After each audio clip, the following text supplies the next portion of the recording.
आजच्या Pune merchant cooperative बँकेच्या शतक महोत्सवी वर्षाचा पदार्पण सोहळ्याच्या निमित्तानं उपस्थित असणारे विधिमंडळातील माझे सहकारी सुनील टिंगरेजी, राज्य सहकारी बँकेची जबाबदारी ज्यांच्यावर सोपवलेली आहे ते विद्याधर अनासकर, दीपकजी मानकर, अंकुशराव काकडे, दत्तात्रय धनकोडे, सुधीर शेळके, रवींद्र रच्चा, हेमंत जगताप, योगीराज खिलारे, उल्हास काळोखे, अप्पासाहेब रेणुचे, राजलक्ष्मीताई भोसले, भगवानराव पासलकर,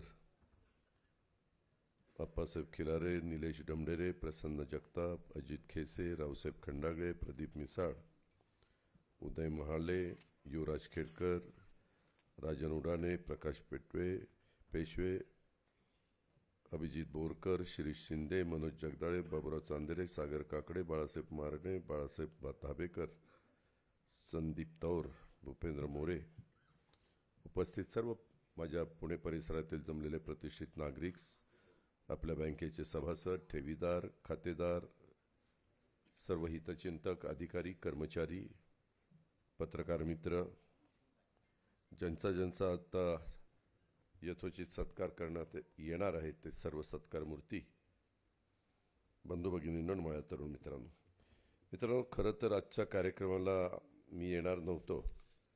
मीच कार्यक्रमाला वेळ दिलेली होती.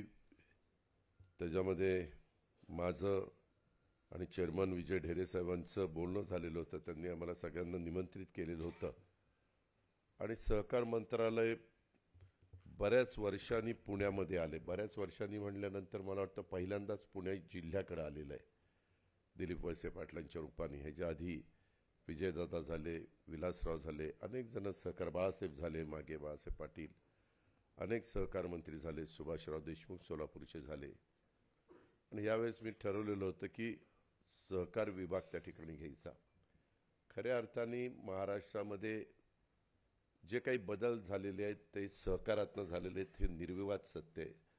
त्याला मगाशी बोलले तसं, विजयरावांनी सांगितलं तसं काहींनी गालबोट लावलं नाही म्हणलं तर आपल्या डोळ्या देखत सुवर्ण सहकारी बँक असेल, सेवा विकास बँक असेल, शिवाजीराव भोसले बँक असेल, रुपी कोऑपरेटिव्ह बँक असेल, अशा कितीतरी बँकांची नावं घेता येतील की त्या बँकांच्या प्रशासनाने, बँकांच्या संचालक बोर्डाने, बँकांच्या प्रमुखांनी नीटपणे लक्ष दिलं नाही आणि ते बँक लोकांच्या करता चालवायच्या ऐवजी मुठभरांच्या करता चालवल्यानंतर काय घडू शकतं हे उभ्या महाराष्ट्राने बघितले. आपण सगळ्या पुणेकरांनी बघितलं. मी तर ठराविकच बँकांचा उल्लेख केला, राज्यामध्ये ती संख्या फार मोठी आहे. पण अशांच्यामुळं सगळ्यांनाच त्या लेवलमध्ये मोजलं जातं हेही चुकीचं आहे.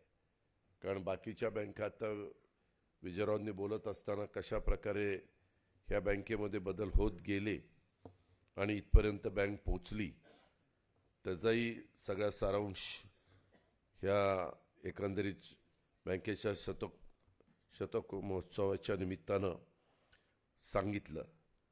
मी पहिल्यांदाच आपल्याला सगळ्यांना ही पुणे शहर आणि परिसराची अर्थवाहिनी असणाऱ्या पुणे मर्चंट कोऑपरेटिव्ह बँकेच्या शतक महोत्सवी वर्ष पदार्पण सोहळ्याच्या निमित्तानं आणि शतकोत्सवी बोधचिन्हाच्या अनावरणाच्या निमित्तानं आपल्या सर्वांचं मनापासून स्वागत देखील करतो. पुणे मर्चंट कोऑपरेटिव्ह बँकेच्या परिवाराला मी मनापासून शुभेच्छा देखील देतो आणि तुमच्या सगळ्यांच्या साक्षीनं आज ह्या शतकोत्सवी बोधचिन्हाचं अनावरण झालं असे देखील जाहीर करतो. खरं तर हे योगदान ह्या वाटचालीमध्ये अनेकांचा उल्लेख करावा लागेल. कारण 100 वर्ष काही साधीसुधी गोष्ट नाही. 100 वर्षामध्ये जवळपास 3-4 पिढ्या ह्या निघून जातात. साधारण माणूस 25-30ला कामाला सुरुवात केल्यानंतर 60ला जर निवृत्त झाला तर 3 पिढ्या 30-35 वर्षांनी निवृत्त झाला तरी आपण बघतो. आणि ह्या बँकेने आत्तापर्यंत बरेच चढउतार बघितले. बरेच जण आज आपल्यात हयात नाही आहेत. त्या देखील बँकेच्या हयात नसणाऱ्या मान्यवरांचं त्या काळात बँकेचे चेअरमन, व्हाईस चेअरमन, संचालक बोर्ड, अधिकारी, कर्मचारी जे कोणी मान्यवर होऊन गेलेत त्यांचं कृतज्ञतापूर्वक आज स्मरण करणं हे आपल्या सगळ्यांचं कर्तव्य आहे आणि त्या कर्तव्याच्या भावनेतनं त्यांचे मी स्मरण करतो.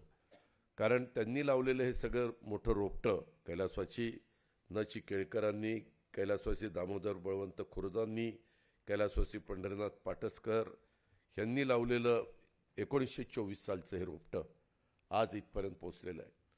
परंतु अजून खूप मोठा पल्ला गाठायचा. तो गाठण्याच्या करता विजय ढेरे आणि त्यांची सगळी टीम काम करतीये. तुम्ही सगळे खातेदार आणि हितचिंतक त्यांना मनापासून पाठिंबा देताय, हेही एक समाधानाची बाब आहे. बँकेचं कार्यक्षेत्र नाही म्हटलं तर पुणे जिल्हा, सातारा, रायगड, ठाणे जिल्ह्यात वाढीस 2023मध्ये परवानगी मिळालेली आहे. खरं तर बघता बघता राज्य कसं आपल्याला कार्यक्षेत्र करता येईल अशाही प्रकारचा प्रयत्न तुम्ही त्या ठिकाणी करा. नेहमी ध्येय उद्दिष्ट हे अतिशय मोठं अशा प्रकारचं असलं पाहिजे आणि त्या प्रकारे तुम्ही सगळ्यांनी करावं अशी माझी तुम्हाला विनंती आहे. खरं ज्या गोष्टी सहकार विभागाच्या अंडर येतात त्या तुम्ही आम्हाला सांगा. आज दिलीपराव येऊ शकले नाही. मी सकाळी पंतप्रधानांचा कार्यक्रम सोलापूरला होता, आपण सगळ्यांनी पाहिला असेल लाईव्ह. त्याच्यानंतर माझा श्रीगोंद्याला कार्यक्रम होता आणि ते सगळे कार्यक्रम उरकून मला असं वाटत होतं की मी संध्याकाळी 6पर्यंत पोहोचू शकणार नाही आणि म्हणून मी विचार करत होतो की दिलीपरावांनी हा कार्यक्रम करावा, कारण ते स्वतः सहकार मंत्री आहेत आणि माझी तशा प्रकारे मी मनात ठरवलेलं होतं. परंतु इथं आल्यानंतर विजयरावांनी सांगितलं, मी नेहमी कार्यक्रमाला 5-10 मिनटं लवकर जाणारा एकमेव राजकीय कार्यकर्ता असेल. बाकीच्यांचं मला माहिती नाही, परंतु माझ्या बाबतीत तरी मी तशा पद्धतीने आजपर्यंत पाळत आलेलो आहे आणि जोपर्यंत मला जमेल तोपर्यंत मी ते पाळतच राहणार आहे. पण हे सगळं करत असताना उतरल्या त्यांनी सांगितलं, दिलीपराव मंचरला आहेत, आपल्याला कार्यक्रम सुरू करायचा आहे. म्हणलं ठीक आहे, करूया. आणि त्या प्रकारे कार्यक्रम सुरू झालेला आहे.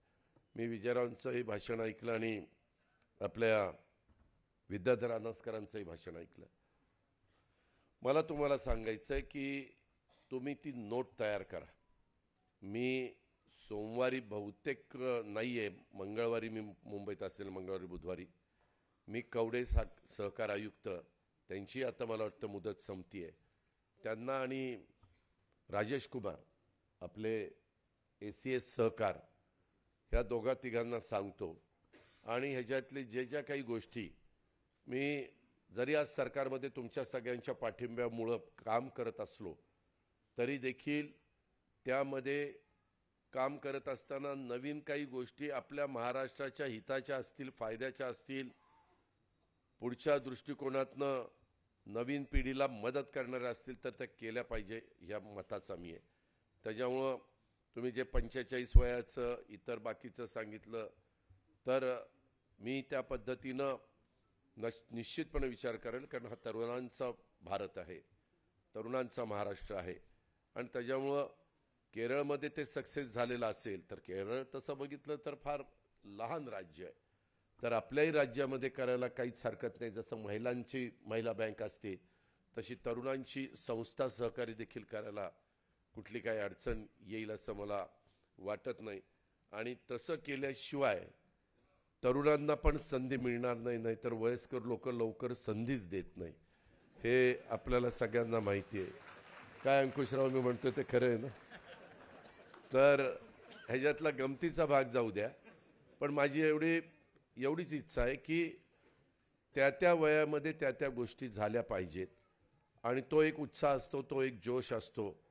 आणि ही गोष्ट खरी आहे अनसकर, मी पण आत्ता बघतोय की मी अनेक कार्यकर्त्यांना संधी देण्याचा प्रयत्न करत असतो. जिल्हा मध्यवर्ती सहकारी बँकेमध्ये अंकुशराव आम्ही बऱ्याच जणांनी बरेच वर्ष काम केलेलं आहे. म्हणजे मी आत्ता काही माझ्या वेगळ्या अडचणी निर्माण झाल्या त्याकरता मला नाईलाजास्तवर राजीनामा द्यावा लागला, पण मी ह्या बारामती लोकसभा मतदारसंघाचा खासदार होण्यापूर्वी मी बँकेचा PDCCचा संचालक झालो, चेअरमन मला सगळ्यांनी त्यावेळेसच्या मान्यवरांनी केलं आणि नंतर मला खासदार, आमदार आणि इतर सगळ्या ठिकाणी संधी मिळाली. आणि कालपर्यंत म्हणजे 2 महिन्यापूर्वीपर्यंत मी आणि दिलीपराव पण माझ्याबरोबरच 91ला तिथं डायरेक्टर म्हणून आले आणि ते पण आत्तापर्यंत आहेत.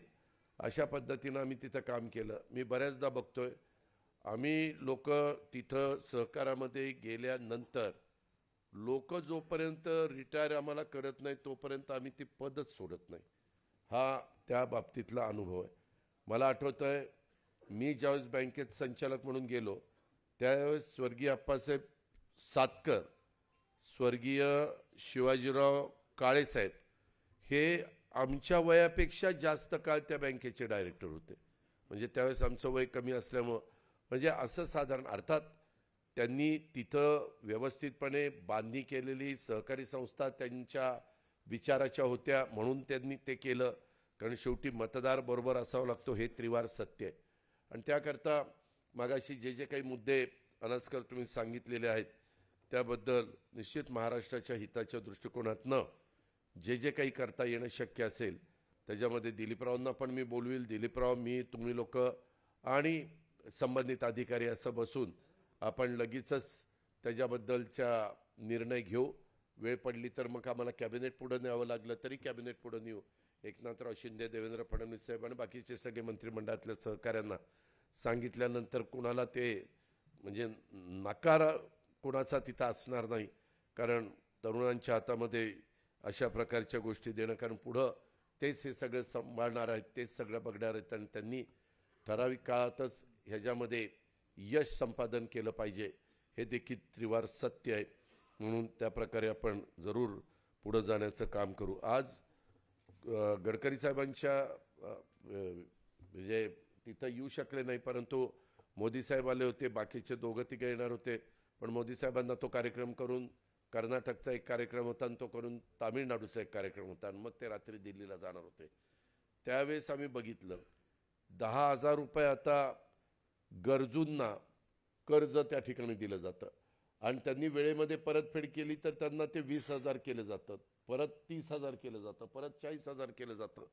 म्हणजे ज्यांना अजिबात कुठं पत नाही अशांना देखील कर्ज देण्याचा निर्णय छोटे दुकानदार असतील, छोटा व्यवसाय करणारे असतील, दिवसभर भाजी विक्रीचं किंवा फळांचं विक्रीचं काम केलं, संध्याकाळी पैसे गोळा केले म्हणजे आपण दिवसभर काम केल्यानंतर संध्याकाळी चूल पेटते, अशा वर्गाच्या करता खास करून ती योजना आहे. आणि त्याच्यामध्ये बऱ्याच घटकाला तिथं चेकचं वाटप झालं आणि आम्ही पण काही तो कार्यक्रम संपल्यानंतर मी काहींना विचारत होतो तर त्यांचे छोटे छोटेच व्यवसाय होते, त्याच्यातनं पुढं जाण्याचा प्रयत्न त्यांचा आहे. कारण बँकेत गेलं, पतसंस्थेत गेलं, कुठल्या राष्ट्रीयकृत बँकेत गेलं की ते विचारतात ही कागदपत्र आहेत का, ती कागदपत्र आहेत का. कागदपत्र नसतील तर त्यांना सांगितलं जातं की तुम्हाला बँकेचं कर्ज मिळणार नाही आणि त्यांना तिथनं घालून दिलं जातं. असेही प्रकार बऱ्याच जणांच्या बाबतीमध्ये घडतात. बरं, त्याची पत नाही हे त्याच्या बिचाराचा काय दोष. शेवटी कुणी कुणाच्या घरामध्ये जन्माला यावं हे आपल्या हातात नसतं. आईवडील आपल्याला जन्माला घालतात, हे त्रिवार सत्य आपण नाकारू शकत नाही. आणि त्याकरता ह्या घटकाच्या करता पण सतत काही ना काही कार्यक्रम हे घेतले गेले पाहिजेत असं माझं स्वतःचं स्पष्ट मत आहे. आणि आम्ही देखील महायुतीच्या सरकारमध्ये काम करत असताना त्या गोष्टीचा फार बारकाईने विचार करतो. फक्त पैसे बुडू नयेत, दिलेलं कर्ज हे वेळेमध्ये परतफेड व्हावं, फार तर व्याजामध्ये सवलत व्हावी. आम्ही आता शेतकऱ्यांना पीक कर्ज 3 लाखापर्यंत जे देतो ते 0% व्याज लावतो आणि 3 लाखापर्यंत, पण वेळेत परतफेड केली तर, वेळेत नाही केली तर 12% व्याज. अशा पद्धतीने म्हणजे कुठंतरी आर्थिक शिस्त. मग कुणी कुठलाही घटक असू द्या, तो छोटा व्यापारी असू द्या, तो मोलमजुरी करणारा असू द्या, तो शेतकरी असू द्या, तो मोठा व्यवसायधारक असू द्या, कुणी असू द्या, तर त्याला त्या प्रकारे आपण साधारण देण्याचा प्रयत्न करत असतो. अशा अनेक वेगवेगळ्या प्रकारच्या योजना आहेत, अनेक प्रकारची महामंडळ आहेत. त्या महामंडळामार्फत देखील ज्याचं उत्पन्न मर्यादित आहे अशांना देखील त्यांच्या मुलांना किंवा त्यांना जर कर्ज पाहिजे असेल तर त्याचं व्याज आम्ही त्या महामंडळाच्या मार्फत भरतो. मात्र त्यांनी घेतलेलं कर्जाचा हप्ता म्हणजे मुद्दल हे मात्र त्यांनी वेळेत परतफेड केली पाहिजे आणि व्याज गव्हर्नमेंटकडनं जाणार. अशाही प्रकारच्या योजना आम्ही त्या ठिकाणी आणल्या. मध्ये तुमच्या सगळ्यांच्या पाहण्यात आलं असेल, ऐकण्यात आलं असेल, वाचण्यात आलं असेल, इन्फोसिसचे प्रमुख मूर्तींनी पण सांगितलं की मोफत देण्याचा विचार कुठल्याही सरकारने करू नये. मोफत दिलं की त्याची किंमत राहत नाही आणि म्हणून थोडंसं देणाऱ्याला पण काहीतरी हातपाय हलवावेसे वाटले पाहिजेत. त्यालाही आपण काही कष्ट केल्याशिवाय आपल्याला ते साध्य करता येणार नाही, अशा पद्धतीनं वाटलं पाहिजे. नाहीतर काही काही बाबतीमध्ये कर्ज पुरवठा केल्यानंतर बऱ्याचदा त्या कर्ज घेणाऱ्यांना किंवा त्या लाभार्थ्यांना असं वाटतं की तो लाभ आपल्याला मिळालाय, त्याची परतफेडच करायची नाही. अशाही प्रकारचे अनुभव गेल्या अनेक वर्षामध्ये आपण सगळ्यांनी घेतलेले आहेत. ही पण गोष्ट आपल्याला नाकारता येणार नाही. आता ह्या सगळ्याचा साकल्याने विचार करत असताना मगाशी विजयरावांनी भिडेवाड्याचा प्रश्न उपस्थित केला. माझी इथं असणाऱ्या प्रतिष्ठित पुणेकरांना पण विनंती आहे. मी ह्याच्याबद्दलच्या 2 बैठका घेतल्या. एक पुण्यामध्ये घेतली. मी वेगवेगळ्या प्रकारच्या आर्किटेक्टची स्पर्धा लावली. त्याच्यामध्ये पुणेकरांना पण काहींना विचारलं, अधिकाऱ्यांनाही विचारलं, काही लोकप्रतिनिधींनाही विश्वासात घेतलं. मुंबईला पण मीटिंग लावली. त्याच्यामध्ये पण वरिष्ठ अधिकारी चीफ सेक्रेटरीपासून सगळ्यांना त्याच्यामध्ये विश्वासात घेतलं आणि प्रत्येकाला साधारण अंदाज घेतला किंवा तिथं कशा प्रकारची शाळा सावित्रीबाई फुले ती सुरुवातीच्या काळामध्ये ज्या अतिशय प्रतिकूल परिस्थितीमध्ये शाळा सुरू केली आणि मुलींची पहिली शाळा आपल्या महाराष्ट्रामध्ये त्या ठिकाणी सुरू केली आणि अशा वेळेस त्यांना जो काही त्रास झाला, अशा वेळेस त्यांना ज्या काही अडचणी आल्या. परवा काहीतरी सत्यशोधक म्हणून एक चित्रपट निघाला, त्याच्यामध्ये त्याच्याबद्दलचे काही दाखले देण्याचा प्रयत्न केलेला आहे. त्याला आम्ही टॅक्स फ्री फंडमध्ये गव्हर्नमेंट ऑफ महाराष्ट्राने केलेलं आहे. आणि हे सगळं होत असताना तिथं कशी इमारत असावी, ती 3 मजली असावी, 4 मजली असावी, 7 मजली असावी, 8 मजली असावी. तिथं समोर दगडूशेठ हलवाई गणपतीचं मंदिर आहे. तिथं आजूबाजूचा परिसर कसा आहे ते तुम्हाला माहिती आहे. सेटबॅक किती देता येतो ते तुम्हाला सगळ्यांना माहिती आहे. बाहेरनं ती हेरिटेज असावी का आणखीन कशी असावी. थोडंसं प्रत्येकाला जर काही चांगल्या सूचना द्यायच्या असतील तर त्यांनी जिल्हाधिकाऱ्याकडे द्याव्यात. मला देता येणं शक्य असेल, मी दर आठवड्याला पुण्यामध्ये असतो. बहुतेकदा सकाळी मी लवकर सर्किट हाऊसला असतो. मला देता आली तर माझ्यापर्यंत पोचवा. माझे 2-3 स्टाफमधले चौबे असतील, विकास पाटील असतील, वेद पाठक असतील, हे 3-4 माझे OSD आणि प्रायव्हेट सेक्रेटरी म्हणून पुण्याच्या पिंपरी चिंचवडच्या ग्रामीणच्या परिसरामध्ये ते असतात. त्याच्यामुळे त्यांच्याकडे देता आली तर त्यांना द्या. पण मला आता ह्याचा लवकर निर्णय घ्यायचा आहे, कारण आता आपल्याला काम सुरू करायचं आहे. त्याच्यामध्ये अनेक अडचणी आल्या, त्याचा उल्लेख झाला. आता पुन्हा त्या मागच्या गोष्टी मी काढत बसत नाही, परंतु आता सुप्रीम कोर्टाने निकाल दिलेला आहे आणि बहुतेकांचं म्हणणं आहे की बुवा तिथं भिडेवाड्यातली पहिली शाळा सावित्रीबाई फुलेंनी, क्रांतिज्योती यांनी सुरू केलेली आहे, ती तिथं दिमागदारपणे पुन्हा उभी राहिली पाहिजे. तिथं कुणी आलं पाहिजे, तिथं स्मारक असावं का, तिथं उद्याच्याला मुली येणार म्हटल्यानंतर कुठल्या मुली तिथं आल्या पाहिजेत, कितवीचे वर्ग सुरू केले पाहिजेत, अनेक गोष्टी त्याच्यामध्ये आहेत. तर ते सांगितलं तर थोडंसं बरं होईल.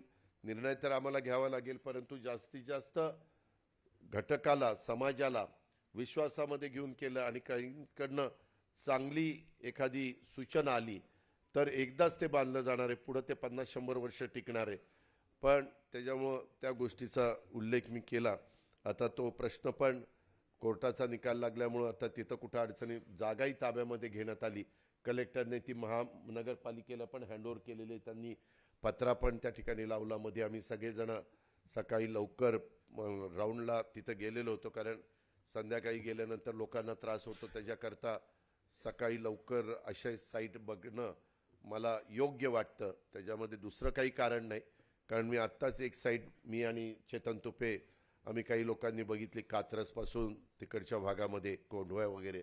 पण तिथं मग इतकी ट्रॅफिक जाम होती, मग पुणेकर पण वैतागतात. आधीच सध्या पुण्यामध्ये मेट्रोची कामं चाललेली आहेत, सबवेची कामं चालू आहेत, फ्लायओव्हरची कामं चाललेली आहेत, आपली हिंजवडी टू शिवाजीनगर त्या मेट्रोचं काम चाललेलं आहे. अशा अनेक प्रकारची कामं चाललेली असल्यामुळे रस्त्यांची कामं चाललेली आहेत, अनेक इमारतींची कामं चाललेली आहेत आणि त्याच्यामुळे आपलं हवामान म्हणजे हवेचं प्रदूषण पण आपल्या इथलं वाढलेलं आहे. आणि त्याच्यातनं जर आपल्याला सगळ्यांना पुणेकरांना एक समाधान द्यायचं असेल तर ही कामं जलद गतीनं होणं नितांत गरजेचं आहे. आणि जे कामं करतात त्यांनी थोडीशी जी काही काळजी घ्यावी लागते, ती काळजी पण डस्ट जास्त उडणार नाही, उडाली तर ते साईडनं सगळं झाकलं जाईल आणि आतमध्ये काम चालेल, अशा काही गोष्टी त्याची खबरदारी घ्यायची असते. पण ही सगळी कामं, माझाही प्रयत्न मी आता पालकमंत्री म्हणून हाच चाललेला आहे की पुण्यातली असणारी कामं झटपट पूर्ण व्हावीत. कधी कधी मला इतकं वाईट वाटतं की मी तुम्हाला सगळ्यांना पुणेकरांना माहिती आहे की मी कुठलंही काम जर कुणी सांगितलं, समजा विजयरावांनी काही सांगितलं किंवा अनसकरांनी काही सांगितलं, तर तिथं माझा स्टाफ असतोच. मी लगेच म्हणतो फोन लाव. तिथल्या तिथं आत्ता आमच्या भगवानराव पासलकरांनी एक काम सांगितलं, मी लगेच त्या मुंडेंना फोन लावायला सांगितलं. का तर काम त्याचा काही ना काही निकाल लागावा आणि लोकांचा तो प्रश्न सुटावा, ही त्याच्या पाठीमागची भावना. मधी मी सातत्याने आढावा घेतोय. मी महाराष्ट्रातले दर 15 दिवसाला महत्त्वाच्या प्रोजेक्टचा आढावा घेऊन साधारण कुठपर्यंत आलंय, काय राहिलंय, कशामुळे राहिलंय, कुठली अडचण आहे, कुठं फाईल थांबली का, अशा चीफ सेक्रेटरीने आम्ही सगळे बसतो आणि त्याचा आढावा घेतो. व्हीसीवर बाकीच्या सगळ्या विभागीय आयुक्त, कलेक्टर वगैरेंना घेत असतो. त्याच्यात पुण्यातले पण बरेचसे प्रकल्प त्यामध्ये आहेत आणि चेतन, सुनील वगैरे तर त्याचा पाठपुरावा करतच असतात. अशा पद्धतीनं काम चाललंय. मध्ये एकाने सांगितलं की नागपूरचे पैसे मेट्रोचे गेले, मुंबईचे गेले, पण पुण्याचे गेले नाही. इतक्या धादांत खोटं बोलतात. ठीक आहे ना, आज कुणाला आम्ही महायुतीमध्ये काम करत असताना काही गोष्टी पटत नसतील, मला ते मान्य आहे, कारण सगळ्याच गोष्टी आम्हाला पटतात तशा तुम्हाला पटल्या पाहिजे असं काही नाही आहे. पण उगीच खोटं काहीतरी सांगायचं.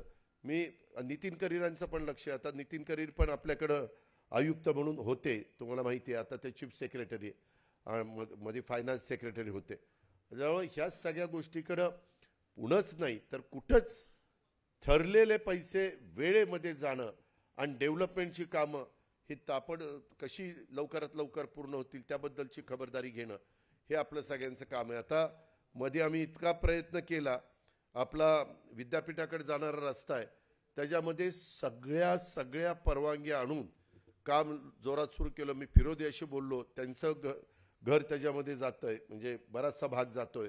आजूबाजूच्या सगळ्यांशी बोलून ते जागा हातामध्ये घेतल्या, ताब्यामध्ये घेतल्या आणि काम गतीनं करायला सुरुवात केली. झाडं काढायची होती, आता झाडं काढल्याशिवाय गत्यंतर नाही. झालं, कुणीतरी गेलं, आला त्याला स्थगिती झाली. आता सगळं ते ठप्प झालेलं आहे.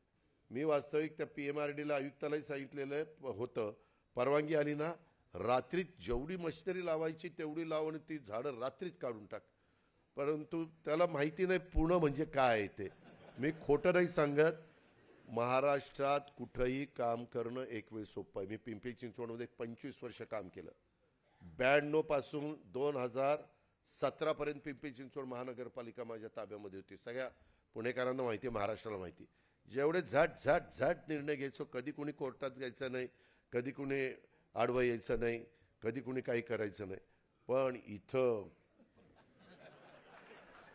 मी म्हणणाऱ्यांनी हात टेकलेले आहेत, म्हणजे ब्रह्मदेव आला तरी काही करत नाही असं आहे.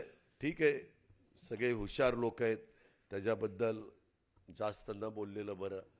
पण एकंदरीत त्यांच्याबद्दल आम्हाला सगळ्यांना आदर आहे. त्याच्यामध्ये त्यांनी त्यांचे उपयुक्त सूचना असतील आणि ते भावी पिढीच्या आणि पुणेकरांच्या लॉंग टर्मच्या दृष्टीने फायद्याच्या असतील तरी त्याबद्दल त्यांचं सूचनांचं स्वागत करण्याची आमची तयारी आहे. पण आता आपल्या पुण्यातलं पण नदीचं काम चाललेलं आहे, त्याच्यामध्ये पण आम्ही जात असतो. मधी सुनील आम्ही सगळेजण येरवड्याच्या वगैरे भागामध्ये गेलो. काही बाबतीमध्ये बराच अभ्यास झाला. अजून बऱ्याच जणांचं वेगळं मत आहे. मी साधारण इरिगेशनवाल्यांना विचारलेलं होतं की बाबा वर पवना किंवा वेगवेगळी धरणं ही भरली आणि ओव्हरफ्लोचं पाणी आलं, इव्हन मुळशीचं पण ओव्हरफ्लोचं पाणी आलं, तर ते सगळं पाणी पुण्यात पडणारा पाऊस, तर त्यावेळेस पाणी बाहेर येऊ नये, पाण्याची वहन क्षमता कमी होऊ नये, असा सगळा अभ्यास करून त्या गोष्टी करण्याचा आपण प्रयत्न करतोय. पण जिथं योग्य सूचना असतील तिथं 100% स्वागतच आहे, त्याबद्दल दुमत नाही. पण एक आहे, सध्या पुणेकर प्रचंड म्हणजे तुमच्या सहनशीलतेला सलाम ठोकला पाहिजे.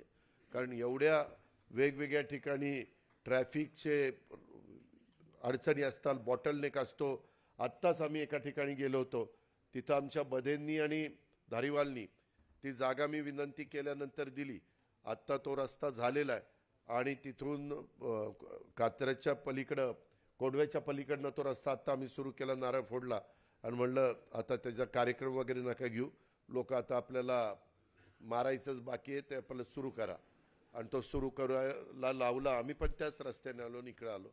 अशा पद्धतीनं बऱ्याचदा कधी कार्यक्रम रस्ते होतात, पण कुणाचं तरी शुभ हस्ते ते करायचं असतं आणि ते शुभ हात तिथपर्यंत पोचायलाच वेळ लागतो. त्याच्यामुळं खूप अडचणी येतात. मी तर पुण्यामध्ये ज्यावेळेस मागं पालकमंत्री होतो त्यावेळेस सकाळी 7-7 वाजता स्वारगेटचं तर फ्लायओव्हरचं उद्घाटन आपण सकाळी 7ला केलेलं होतं. हां, म्हणजे सकाळी 7ला केलं तरी पहाट म्हणतात आणि 8ला शपथविधी केला तरी पहाटच म्हणतात. काय मला म्हणजे माझ्या भाषेत पहाट म्हणजे 4, 5 पहाट, पण आता 8 म्हणजे पहाट कुठली काढली. पण आम्ही पण ऐकतो बाबा कुठं वाद घालतात, चला झालं. अशा पद्धतीच्या सगळ्या गोष्टी आहेत. विजयराव, शतक महोत्सवी वर्षाच्या निमित्तानं तुम्ही पण काही बाबी बोलून दाखवल्यात. तुम्ही आणखीन त्याच्यामध्ये 0% तुमचा 31 मार्च 2011 पासून NPA 0% राखण्यास तुम्ही यशस्वी झालेले, त्याबद्दल तुमचं, संचालक बोर्डाचं, अधिकाऱ्यांचं, कर्मचाऱ्यांचं आणि कर्ज घेणाऱ्या खातेदारांचं पण मी मनापासून कौतुक करतो. कारण त्यांनीच कर्ज घेतलेलं परतफेड केली नसती तर तुम्ही किती पण टिवटिव करून काय चाललं असतं. ते शेवटी त्यांनी पण दिलं, तुम्ही पाठपुरावा केला. तुम्ही पण देताना जो 0% राहील अशालाच देताय, त्याच्यामुळे तुमचं ते कमी झालं का काय? आमच्यासारख्याला त्या बघू कर्ज 0% राहतं. तर एक चांगलं झालं 0% तुमचे नॉर्म्स पूर्ण करणारी देखील एक बँक म्हणून रिझर्व्ह बँकेच्या FSWM नॉर्म्स पूर्ण करणारी बँक अशी. लाभांश किती टक्के असतो तुमचा? 8-9 म्हणजे तसा कमीच आहे लाभांश. चांगल्या बँकेचा किती पाहिजे अनास्कर? 10.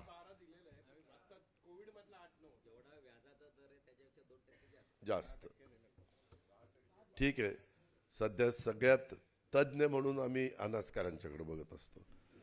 कारण काय, कुठलंही महाआघाडी सरकार येऊ, आपलं युतीचं सरकार येऊ किंवा कुणाचंही सरकार येऊ, देवेंद्र येऊ, उद्धवजी येऊ, अजित पवार येऊ, एकनाथराव येऊ किंवा आणखीन कुणी येऊ, अनास्कर MSA बँकेमध्ये आहे. एवढा गाढा विश्वास आमच्या सगळ्यांचा त्यांच्यावर आहे. ह्याच्यात कौतुकाची बाब आहे, ह्याच्यात गमतीचा भाग नाही. शेवटी कुठल्याही बाबतीमध्ये विश्वासार्हता महत्त्वाची असते. आणि मी तुम्हाला या निमित्तानं सांगतो, MSA बँकेच्या बद्दल मधल्या काळामध्ये 25,000 कोटीचा घोटाळा, 10,000 कोटीचा घोटाळा असले काही आकडे सांगितले. बरं, आकडे सांगितल्यानंतर एखाद्या सर्वसामान्य माणसाला वाटतं एवढं झालं असेल, बरं झालं असेल काय, यांचं काय सांगता येतं, झालं असेल. त्यांना विचारा आज बँक किती नफ्यात आहे. त्याच्यामध्ये बँक सातत्याने नेट प्रॉफिट 600 कोटी चाललेला आहे. जर एवढा तोटा म्हणजे एवढा जर भ्रष्टाचार झाला असता तर बँक राहिली असती का? पण आता उचलली जीभ लावली टाळायला, कुठं काय बोलता, कुणाला उत्तरं देता. वाचाळवीरांची संख्या वाढलेलीच आहे सध्या. रोज कुणीतरी काहीतरी बडबड करत असतो, कुणाला म्हणून उत्तरं द्यायची. पण ह्याचा सगळ्या खाजगीत देखील तुम्ही अनास्कारांना विचारा किंवा जे काही घडलेलं आहे त्याच्यामध्ये कुठल्या काही चुका आहेत का. परंतु साफ म्हणून कुठंही धोपटत बसायचा अशा प्रकारचा तो प्रयत्न आहे. पण त्याच्यामुळं माझ्यासारख्या कार्यकर्त्याला सहकारामध्ये काम करत असताना एक तो डाग लागलेला आहे, ही पण गोष्ट मी नाकारू शकत नाही. पण मी कुठल्याही संस्थेत काम करत असताना तसं बघितलं तर मी चहाचा पण मिंदा तिथं राहत नाही. कुठं PDCC बँकेत 7 वर्ष मला वाटतं अंकुशराव वगैरेंनी मला चेअरमन तिथं केलं होतं. कधी मी तिथं काही त्या PDCC बँकेचं वापरलं नाही. अशा पद्धतीनं, कारण आपल्याकडं आहे तर कशा करता आपण त्या संस्थेला त्रास द्यायचा. नसेल त्यांनी ते वापरावं, कारण शेवटी त्यांनाही त्यांचं घर प्रपंच बघायचा असतो. अशा वेगवेगळ्या प्रकारच्या गोष्टी. अधिक बोलत नाही, परंतु अतिशय चांगल्या प्रकारचं शतकोत्सवी बोधचिन्ह देखील विजयराव तुम्ही केलेलं आहे. त्याच्यामध्ये जागा घेताना चांगल्या जागा घ्या. पुण्याच्या किमती प्रचंड वाढत चाललेल्या आहेत. पुण्याच्या जागांच्या किमती, जागा घेताना जास्त करून ग्राउंड फ्लोअरलाच जागा घेत चला. त्याच्यामध्ये व्यवसायाला संधी देताना तरुणांना कसं आपल्याला जास्त कर्ज पुरवठा करता येईल, ज्याला पत नाही अशांना कसं मदत करता येईल, त्याचा विचार जरूर संचालक बोर्डाने त्या ठिकाणी करावा आणि असंच पुढं त्यांची वाटचाल चालू ठेवावी. त्या वाटचालीमध्ये जिथं कुठं आम्ही आज सरकारमध्ये आहेत, तुम्हाला सहकाराची कुठं मदत लागली, कोणाचे चांगल्या सल्लागाराची मदत लागली, त्याही वेळेस सांगा. तिथं आम्ही केव्हाही तुमच्या पाठीशी उभं राहायला तयार आहे. त्याबद्दल कुठली यत्किंचितही शंका तुम्ही मनामध्ये बाळगू नका. आणि अतिशय उत्तम प्रकारचं तुम्ही काम करताय. पुणे मर्चंटने आणखीन लोकाभिमुख अशा प्रकारचं काम करावं. आज तुम्ही शतक महोत्सवी वर्षात पदार्पण करत असताना बँकेचा जसा महत्त्वाचा टप्पा आहे आज बँकेसाठी, तसा सहकार क्षेत्रासाठी सुद्धा आज एक हा महत्त्वाचा टप्पा आहे की सहकार क्षेत्राच्या बरोबरीनं पुणे मर्चंट बँकेची वाटचाल चालू आहे. मला वाटतं पतंगराव कदम बहुतेक सहकार मंत्री असताना सहकाराला 100 वर्ष झाली होती. त्यावेळेस आमचा कार्यक्रम घ्यायचं आपलं चाललेलं होतं. त्याला 110 वर्ष वगैरे आता झाली असतील. 2006 110 जास्त, म्हणजे 115. या पुढच्या शतक महोत्सवी काळात सुद्धा लोकाभिमुख, पारदर्शक, प्रामाणिक आणि सचोटीच्या कारभारातून आपली बँक ही लोकांच्या मनातलं विश्वास आणखीन वाढवेल. बँकेतल्या ठेवी वाढतील, त्याचा उपयोग गरजूंना कर्ज मिळण्यासाठी त्या ठिकाणी होईल. येणाऱ्या काळात बँक अधिकाधिक भरभराट करेल असा विश्वास मी आपल्या सगळ्यांच्या साक्षीने व्यक्त करतो. पुणे मर्चंट बँकेच्या शतक महोत्सवी वाटचालीच्यासाठी संपूर्ण पुणे मर्चंट परिवाराला, या बँकेच्या सगळ्या माझ्या सहकाऱ्यांना मनापासून शुभेच्छा देतो. आज जरी काही अडचणीमुळं सहकार मंत्री येऊ शकले नाही, तरी दिलीपरावांनी पण या शतक महोत्सवी वर्षाच्या निमित्तानं आपल्याला सगळ्यांना शुभेच्छा दिलेल्या आहेत. त्याही मी त्यांच्या वतीनं तुमच्यापर्यंत पोचवतो. आणि इथून पुढच्या काळामध्ये देखील आपण असंच एकमेकाला सहकार्य करत राहू.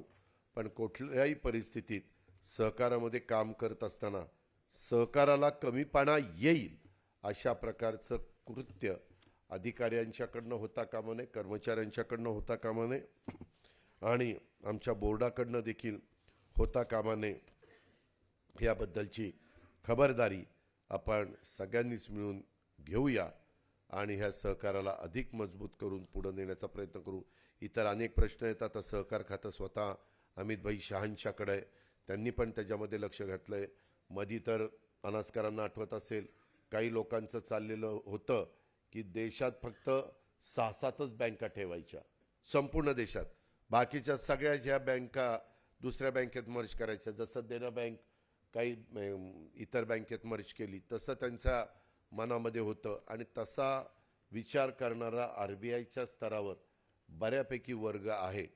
पण सहकार चळवळच एवढी मजबूत आहे आणि आज सहकार संस्थांच्याकडं काही लाख कोटी ठेवी ह्या देखील आहेत. हे पण आपल्याला नाकारता येणार नाही, विसरता येणार नाही. फक्त सहकारामध्ये काम करत असणाऱ्यांनी विश्वासाने ठेवलेल्या पैशाला कुठंही तडा जाऊन देऊ नये, कुठंही त्याला अडचणीत आणू नये, हे मात्र प्रत्येकाने पाळलं पाहिजे. अशा प्रकारची अपेक्षा व्यक्त करतो आणि आपल्या सगळ्यांची रजा घेतो. जय हिंद, जय महाराष्ट्र.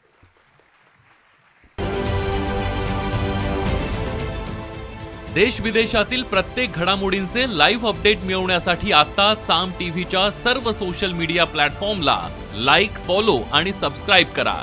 तसंच सर्व नोटिफिकेशनसाठी बेल आयकॉन प्रेस करायला विसरू नका.